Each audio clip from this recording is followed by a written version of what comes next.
identify the parts that we need in order to use trigonometry. So trigonometry is only for the right triangles, these ratios. We're going to call this A, B, and C.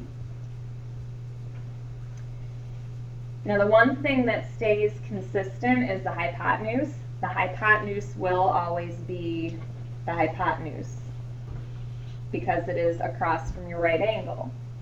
It's the other two pieces that would switch depending on which angle we're talking about. So the first diagram, we're going to talk about angle B. And according to angle B,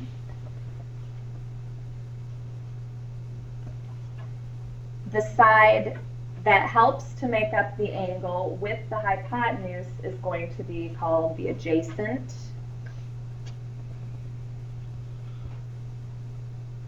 So the adjacent side is AB in this case. We have the third side over here. So if it's not adjacent and it's not the hypotenuse, it is opposite. Okay, so this side is the opposite.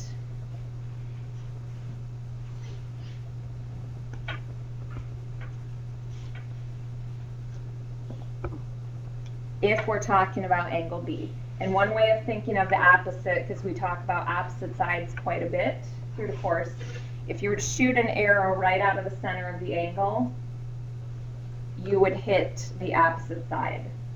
Okay? You're not going to shoot an angle out of the center and hit AB, right? Assuming the arrow goes straight, you're going to hit the opposite side. So if we shoot the arrow out, we're hitting the opposite. Okay? So adjacent and hypotenuse make up the angle we're talking about. Opposite is what we hit going directly out of the center.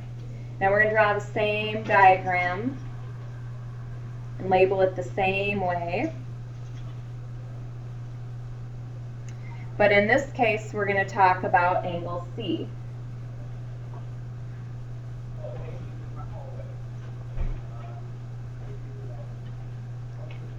So according to angle C, well, remember, the hypotenuse is still the hypotenuse always.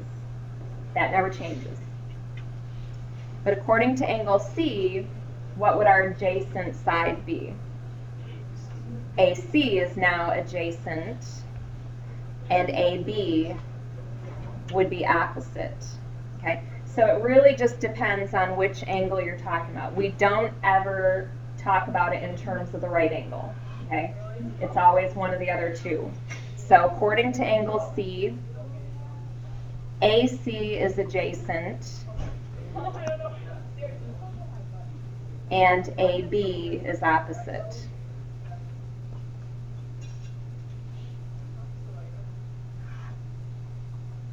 The reason we need to be able to determine this is when we're writing a ratio and we're talking about the tangent. The tangent ratio, and we're going to do this in fraction form, we don't use the colon for these ratios, but the tangent ratio is going to be the length of the opposite side over the length of the adjacent side. Or abbreviated, the tangent of the angle is opposite over adjacent. We eventually will use the hypotenuse, but that only comes into play with sine and cosine. Okay. One thing I'm going to have you check right now is your calculator. It's a big problem if your calculator is in the wrong mode. So there's a really quick check. So if you can get up the calculator that you're using. Since we're dealing with tangent, I want you to find the tangent, sine, and cosine keys on your calculator. Do you see sin, cos, tan?